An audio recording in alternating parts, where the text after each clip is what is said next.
Jeff Koinange, and this is Jeff Koinange live by the poolside of the Intercontinental Hotel. We've left the roof, come down to the poolside because this is a bench you simply do not want to miss. We're doing a report card check on the state of the nation. Everything from the censure motion by MPs of Lands Minister Charity Ngilu to the controversial media bill by MPs that's heading to the president's guest, to the elephant in the room that never seems to go away. We're talking about the ICC and everything else in between. We have a great lineup of guests, folks, and I hope you've gotten your dictionaries and thesauruses and all the other equipments you need for my first guest, because this man talks it like nobody else, and he makes sense when he does that. You're going to need a pen and paper on top of that, because it's a bench you simply do not want to miss. He may have been the former anti-corruption czar, but there's nothing former about this man's English. Sit back, folks. 3 initials, PLO, as in PLO, Lumumba. Good to see you, my brother. Good to see you, Jeff. Already, Lorna Irungu is saying, I hope everyone has a thesaurus on standby. That is Lorna for you. Donald Keep Career says, looking forward to seeing my friend Professor PLO that on is the bench. Don, my friend. Good to see you, my brother. Good to see you. It's been a while. It's been a while. And you know, we need to talk about some serious issues that are plaguing this country. Yes. This country that we've been talking about forever, about being on takeoff, on the runway, waiting to take off. And yet we keep being held back. Let's start with this recent motion by the MPs. I mean, it literally happened hours ago. MPs censuring the land minister. And now this is heading to the president, and it's his call. Have these people gone rogue on us? Jeff, you've got to look at the nation as a nation in a midlife crisis. And if a nation is in a midlife crisis, there are a number of things that happen, some good, some bad. But to speak specifically to the question of the censure, my view is that it's within the competence of Parliament to do so. And in the civilized world, when a member of the executive has been censured by the legislature, what the president must then do, as a matter of course, is to require that individual to tender their resignation in a civilized way. And if they don't, that individual would ordinarily be sacked. I do not know whether ours can be described as a civilized nation in matters such as those. Absolutely, PLO, because I was about to say, this is Kenya. Nobody resigns. Yes. Nobody resigns. In Kenya, they normally say, "I'd rather die than resign." But remember that we have a new constitutional dispensation. Remember, Jeff, you've said that we have been on the runway for too long. And if this country is to realize our potential to be great in fact and not to be great in prospect, we've got to do certain things in a totally different way. And I am of the considered view that democracy is ordinarily underpinned by the vigilance of the population. The tragedy of this country is that we are so divided, we are so ethnicized, that we are incapable of seeing things from an objective perspective. And that is what we must liberate ourselves from. This country deserves to be led by men and women who will do the right thing. But remember, in the last 50 years, on many occasions, we have canonized thieves and demonized saints. And that is what we must stop doing if this country is to go forward. Correct, because look at some of the leaders we produce, PLO. Leaders who go slapping each other around in public. Leaders who go, really degrading the notion of leadership. And, and some people say, it's the leaders that we deserve. We get what we deserve. And I agree, we get what we deserve. I wrote a book called A Call for Hygiene in Kenyan Politics. If the population elects leaders on the basis of the size of the clan, on the basis of their ethnic extraction, on the basis of the depth of their pocket, then you are going to get rogues. You are going to get individuals who will engage in activities which are inimical to good order and to civilization. And Kenyans must ask this question. When you have a vote, in a manner of speaking, you have the ability to buy a Mercedes-Benz. Then you buy a tuk-tuk and you expect the tuk-tuks to behave like a Mercedes-Benz? It can't happen. No. There is no abracadabra when people go to parliament. You put in somebody who does not understand what this country needs, you get the wrong result. Yeah. So the nation must interrogate itself. It is we Kenyans who must interrogate ourselves. And how come every time we have an election PLO, every time there's that euphoria, there's that optimism, there's that hope, and then months down the line, and it's been about 6 to 9 months since these folks came into office, there's so much disappointment, there's so much expectation that we have not achieved yet. But Jeff, look at it this way. How are we mobilized? We are mobilized from an ethnic perspective. The Luhya organized as Luhyas, the Luos as Luos, the Kikuyus as Kikuyus, the Kambas as Kambas, so that the leaders look at the population and their tribes as collateral which they bring to the political mortgage market. And once they come to the mortgage market, then they share the spoils. So we are co-authors of our own misfortune. The good men and women who ought to serve this country have the chance of a snowball in hell. And that is what we must guard against.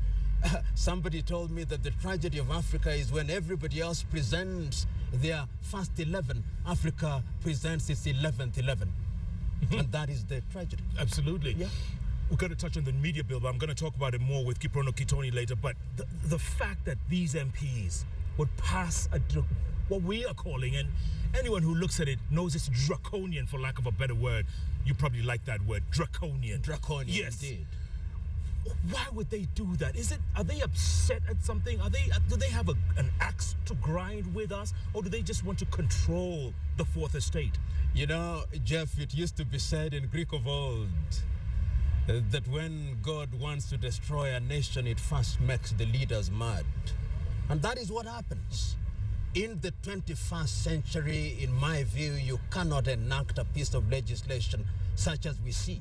I don't want to belabor the point because I think the president of this country has heard Kenyans, and I refuse to believe that he's going to sign that bill. But one can understand when people become megalomaniacs, when people become egotistical, when people choose to do things that they don't want to be questioned, then they muzzle the press. There is no shortage of individuals who have described the significance of the press in democracy. I remember Edmund Burke saying that there are 3 estates: the first estate, the second estate, the third estate, and yonder sits the fourth estate, and the greatest of them all. That's right, in the gallery. Oh, in the gallery, indeed. Yes. And therefore, without belaboring the issue, one must say that that particular piece of legislation belongs to the museum alongside the spinning wheel. Where's my pen and paper? Okay, ICC. Yes. We knew the situation, the scene had been set for us before March the 4th. For the last 6 to 9 months, very little has moved because of the ICC. The elephant in the room that just refuses to go away. You know, Jeff, when one talks about the ICC, this is the one area where objectivity has disappeared completely. But let us contextualize Kenya's presence in the ICC.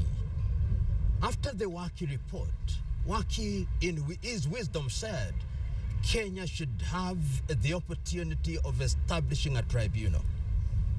The Kenyan parliamentarians, in their wisdom, but in my view, in their lack of wisdom, took the view that they wanted to take us to the ICC. And I can still hear those words, don't be vague, let it be Hague.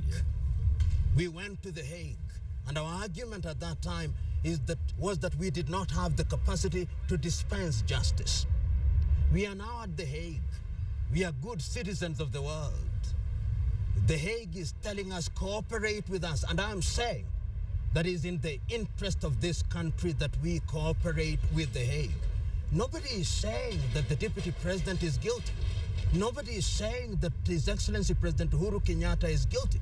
But we are saying that we have found ourselves there. And I can still hear President Uhuru Kenyatta during the presidential interview saying, this is a personal matter that I will deal with. And I have no doubt in my mind that President Kenyatta can deal with it. He has a team of good lawyers. I believe that Deputy President Ruto has a team of good lawyers, and the sooner this matter is brought to closure, the better. Yeah. I do not know the wisdom that governs the individuals who want the matter to be deferred. But if you defer it, you are only postponing the thing for 1 year. And I can understand the need for President Kenyatta to concentrate in governing this country.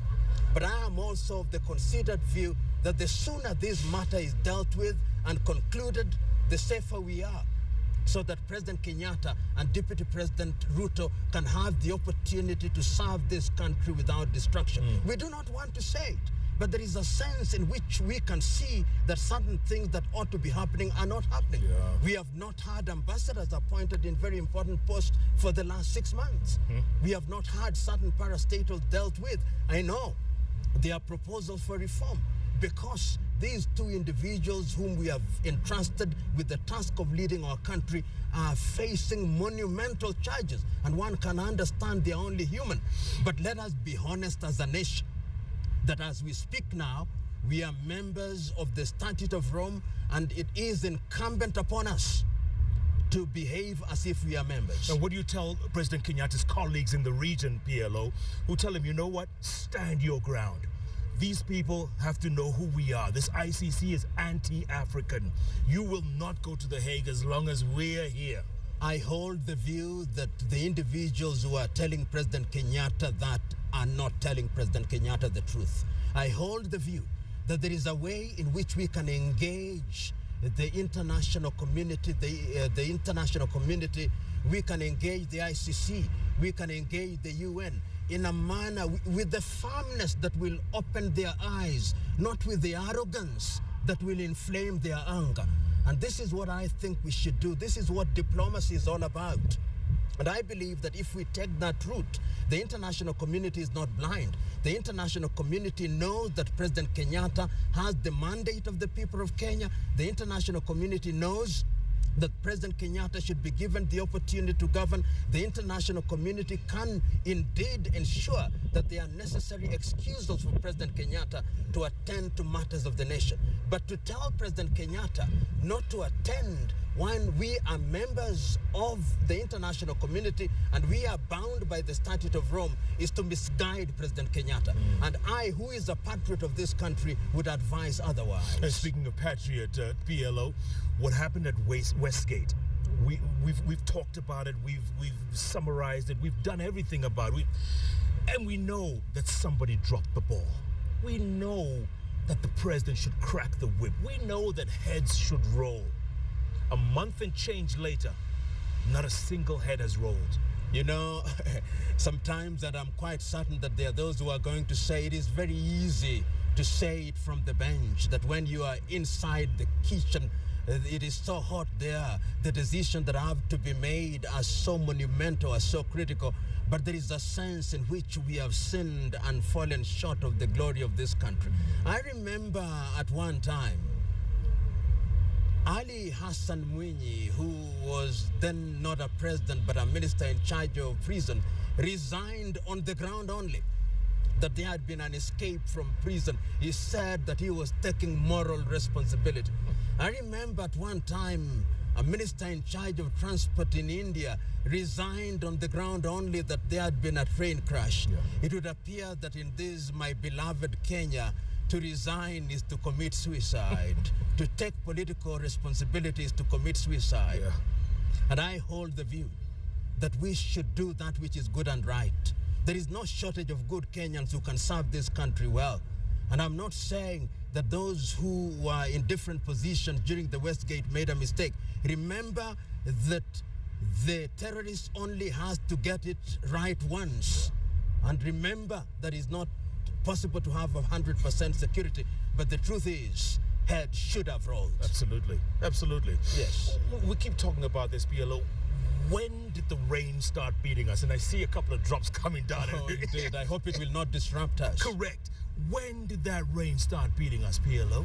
You know, the rain started beating us a while ago. The rain started beating us when we started paying homage to the gods of negative ethnicity. The rain started beating us when we started paying homage to the gods of corruption.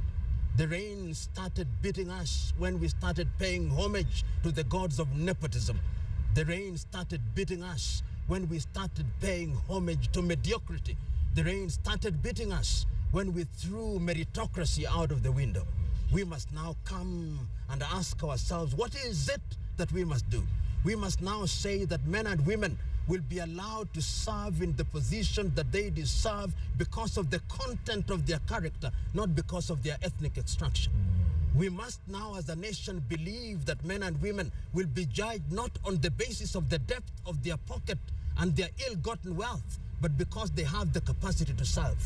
Once we begin to do this, this country will realize our potential. The headwind that now stops us from realizing our potential is that we are doing the wrong things and we know it. And those who try to do the right thing, PLO, because you tried in your capacity as the anti-corruption czar, you tried to change things, and the forces of evil, if you will, wouldn't let you. Oh, let me tell you, one of the most difficult things to be in this country is to be honest and to speak the truth. Today, when I look at the Senate, I will not name them, but I see some of the individuals whose only claim to fame is that they are corrupt, but they sit at the Senate. When I look at the National Assembly, I know and I see a number of them whose only claim to fame is that they are corrupt. The great Greek philosopher Aesop was right.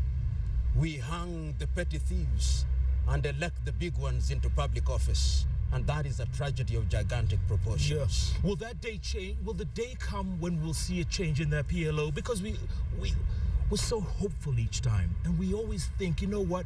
Because someone sent me a tweet, or it was on Facebook earlier on. He says, why don't educated, smart, honest people get elected to public office? You know, Jeff, we have such high tolerance for the corrupt. And mediocre. And the mediocre. So today, we elect a thief, and if you want to arrest them, the population will tell you, he is the thief, but he's our thief. So we must change that. But the tragedy is that we are not just about to do it. When I listen to the news and when I watch the television and I read the newspaper, I still hear some individuals whom I respect saying, it is our time. We, the Luhias, must provide the president. Yeah. We, the Luos, must provide the president. We, the Kambas, must provide the president. Of what value is ethnic extraction to the service of the president? I want a good man or woman to be in a position of service, not a position of privilege. And until we exercise the ghost of ethnicity, we are not going to realize our potential. And it's not lost on me, Jeff, that the commission that was headed by my good friend Mzalendo Kibunja is now in comatose. The Kenya Human Rights Commission is in comatose. The institutions that were created to ensure that people were enlightened have been allowed to disappear into oblivion. It is as if we want to go back to the Egypt of do-nothingism. That is a tragedy that we must not allow to happen. Absolutely, and then throw in this draconian media bill, and we're going back 30 years. Not 30 years. We are going back to the days of Adolf Hitler and Adolf Himmler and Goebbels. Must we allow that? The tragedy that we have in this country also is the middle class. Yeah, the complacent. You and me. Yes. When the roads are rough, we buy a four-wheel drive. When we don't have water, we buy tanks. When the schools are not doing well, we take them to private schools. And then we have panic buttons in our houses, which we don't even remember when the thieves come, because we are so panicked that we don't even remember. The middle class must wake up from its slumber and remember that when the ship is sinking, it will sink with everybody. Throughout history, the countries have always changed when the middle class liberated themselves from narrow provincialism of ethnicity to decide and do that which is good and right. Kenyan middle class must wake up from their Kalenjinism, from their Luism, from their Kikuism and Luhiaism in order to create a Kenyanness. We are 50. I know we are in midlife crisis, but in midlife crisis, you can choose to follow the right direction. This is the time.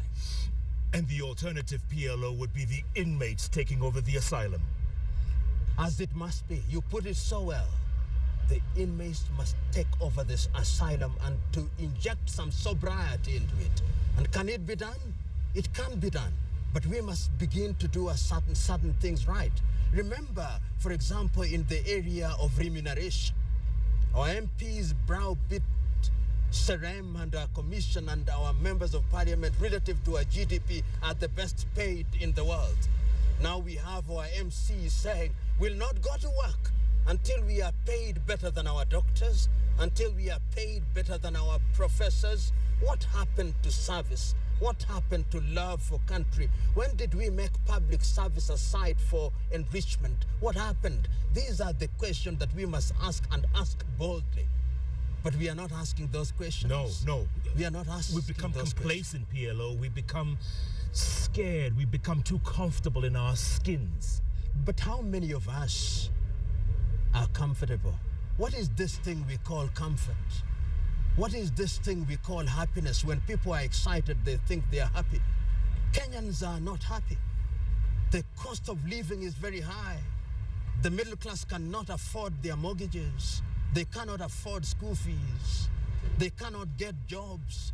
We have graduates living with their parents up to age 40. There is a problem. We have an opportunity. And I believe the administration of President Kenyatta must re-examine itself only 6 months after being in office and ask very difficult questions. Are we headed in the right direction? On the 12th day of December, we'll be celebrating our Jubilee. Jubilee means new beginning. What are those new beginnings that we must be dealing with? What is happening to our economy? What is happening to our security situation? What are we doing with our young men and women? What is happening to our nation in terms of national cohesion? These are things that we must put on the table and must discuss and must have a solution to them. I come back to what I was talking about earlier on, PLO, and that's Kenya being on the runway. There's a very interesting picture in the Star newspaper, I think yesterday or the day before, the president and the deputy inside the cockpit of an aircraft. What was most interesting, I don't know if many people noticed, was the pilot usually sits on the left-hand side. Ruto was sitting on the left-hand side, but you know that's an aside. How long are we going to remain on this runway waiting for takeoff? We must choose, because we may be on a runway, but unknown to us, we may have a car on the runway so that it will never fly at all. So the first question that we must ask is, what do we have on the runway? Is it capable of flying? And if it is, why is it that this drug is remaining for too long? Chinua Achebe was right. He said the problem of Africa is simply and squarely a problem of leadership. And I'm saying that now that we have a new leadership, a younger leadership, we have a new constitutional dispensation, we have a new architecture of governance, we have a young and vibrant youth. What are we going to do about it? And I've already said it. Our problem is, among other things, negative ethnicity. The other problem is corruption. The other one is nepotism. The other one is wastefulness. We have one of the largest parliaments in this part of the world. We have a Senate, which I debate whether it should exist. I know this will not make certain people happy. But recently, the Northern Islanders were asking the question, do we need a Senate in Norway? These are things that we must begin to debate so that we bring the public wage bill down. In other words, these are not the times when we must say things to please people. We must say certain things that are good and right so that they are examined in order to make this plane fly. But PLO, sometimes when you ask the youth who they want to be like when they grow up, they'll tell you, I want to be like Sonko. Yes. I want to be like Kabogo. I want to be like Joho. You know, those are the leaders they want to be like. I have no problem with the individuals that you've mentioned. I don't know them very well. But what I know is that until the day we introduce hygiene in Kenyan politics, until the day that we have voters who are going to elect people on the basis of the agenda that they are going to undertake, until the day that we remove dirty money from politics, and as I said earlier, until the day that men are judged not by the depth of their pockets, then we are never going to have good leaders. Corazon Aquino of Philippines once said that until the day the electorate is capable of discerning that which is good and right, democracy is nothing but a conspiracy of fools. Kenya must choose whether they want to be bribed to vote or whether they want to vote men and women who will do good and right. Absolutely. For the moment, good men have the chance of a snowball in hell. And then there's an old saying, PLO, I'm sure you know this, evil prospers when good men do nothing. Oh, yeah. Let's go a tweet. Kevin Kimother says, PLO is a realist. Besides being an old boy at Pumwani, he is my role model. Oh, yeah, that is correct. I was at Pumwani. Okay. Well, Stella Kagutanganga, you say, what happened to service and love for country? Indeed, Stella is so right. What happened? In India, Mahatma Gandhi is the father of the nation. He never held any public office. Martin Luther King never held any public office. Mother Teresa of Calcutta never held any public office. In this country, we kill and die in order to occupy public office, in order to have sirens and outriders and other privileges. Is all vanity of vanities, King Solomon says in the book of Ecclesiastes. I love it. Ladama Olekina says, no one cares about service. We are all too greedy to think about issues. We are all thieves. And when given a chance, we kill. Ladama is so right. We have all sinned and fallen short of the glory of this country and of God.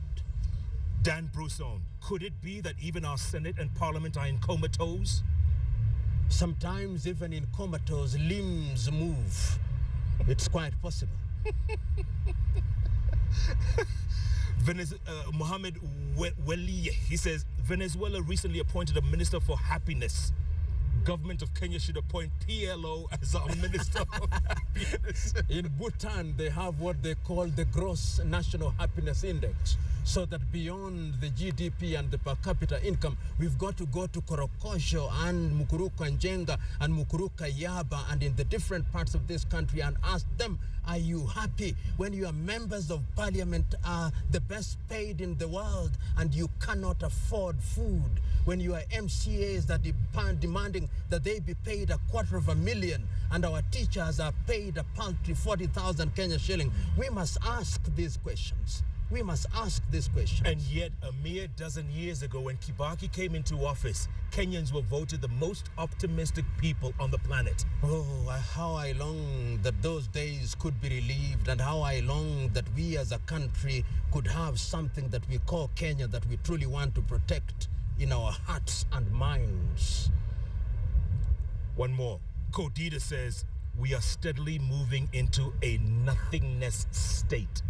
You know, sometimes I don't want to be too pessimistic because sometimes when I travel to different parts of Africa and I come back at the Jomo Kenyatta International Airport, I said, oh God, we are bad, but not so bad. Yeah.